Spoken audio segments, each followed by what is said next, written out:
എന്നെ മനസ്സിലായ? ഓ പിന്നെ പറ, ആരാണ്? അതിലേക്ക് എന്ത് പ്രസക്തി? സ്നേഹബന്ധത്തിലല്ലേ കാര്യം. എന്നാലും എന്റെ പേര് പറ. അതൊക്കെ നമുക്കറിയാം. എന്നാലും മാമന് തന്നെ ഓർമ്മ ഉണ്ടാ? നമ്മളൊന്ന് നോക്കട്ടെ. മാമൻ തന്നെ പറ. കോവയ്ക്കാവിള മാധവൻ. കോവയ്ക്കാവിള മാധവൻ മാമൻ. പിള്ളേർക്കൊക്കെ എന്നെ അറിയാമേ. എങ്ങനെ ഇരുന്ന പിള്ളേരാണ്.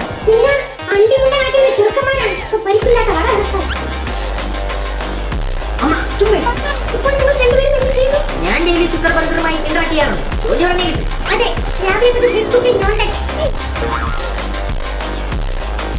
എനിക്ക് കൂടുതൽ ഫീൽഡ് വർക്കാണ്.